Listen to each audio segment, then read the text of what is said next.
Every abused kid feels fear.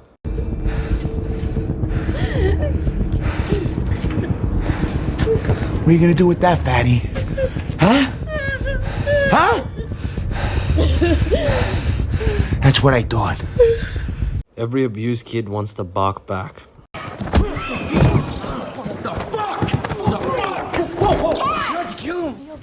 He tried to kill him. You remember that? Huh? Do you remember? Because I fucking do. You little motherfucker! I don't fucking need you anymore. I'm not fucking helpless. Fuck you, man.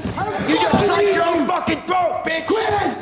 Quit it. Cash, stop. Cash, relax. Stop it. Relax, man. Every abused little boy has that special girl who calms him down. It's okay, Mommy. It's alright. It's alright, baby. It's alright. Shh. It's alright, baby. It's okay. It's okay. It's okay. It's okay. It's okay. And every abused kid dreams of the day in which they are oppressed no more. You.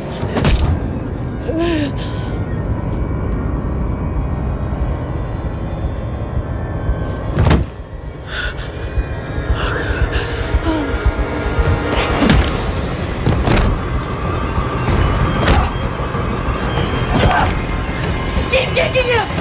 Keep kicking him! Keep kicking him! But for Victor Creed, this chance of revenge was stolen by someone completely unexpected. Victor looks down to see young James Howlett, defeatedly looking at the body of his dead father. As he then looks to Victor's father with an angry stare, the exact same stare that Victor's father gave him every time he was going to give him or his mother hell. And in a moment of hatred-filled revenge, sharp claws start to protrude from in between James's knuckles.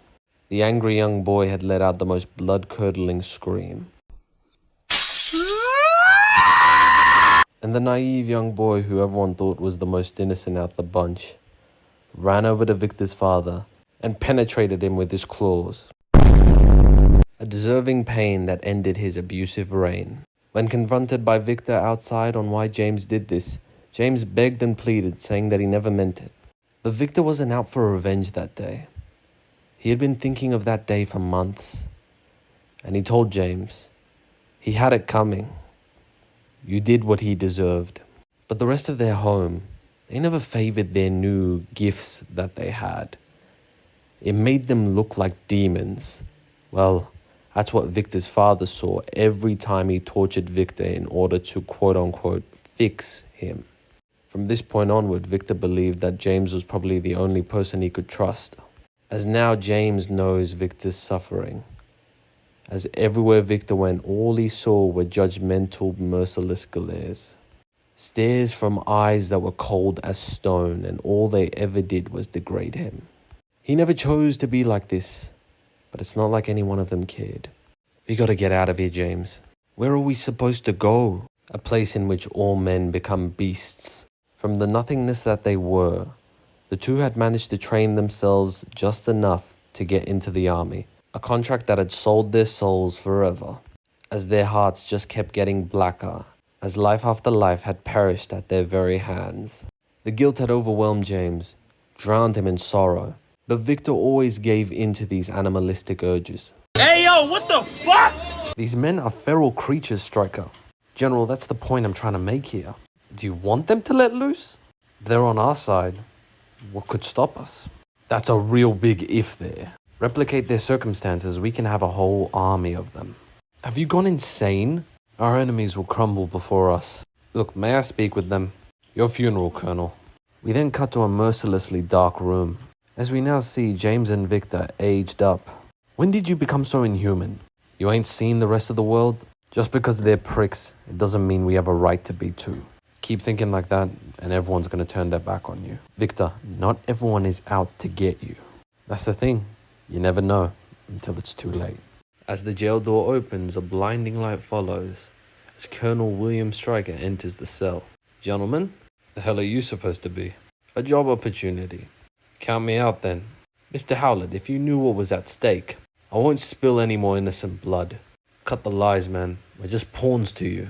My son, you are more than just that meaningless chess piece. That's how they hide who they really are at the beginning. Crazy to believe the nicest people on earth could also be the worst. I understand how hard it is to trust people, Mr. Creed. The scars always fade, but the effect remains permanent. What's that supposed to mean? Ease up, bub. I could never understand what it is to live in fear. I can't understand your lives at all, to be honest. I have a son. He's just like the both of you. Bullshit. I wish it was. What? Are you ashamed? Are you embarrassed of him or something? Nah, quite the opposite. It kind of brings out the child in you, you know? You men are the figments of people's imaginations. Only sad part is, everyone sees us as merciless creatures that deserve to be locked up. It's not like we can control it. So what makes them so gutless? I don't know. And I hope I never do. The boys are then introduced to William Stryker's medic that he has on these missions. Her name is Kayla. Needless to say, she was pretty clumsy.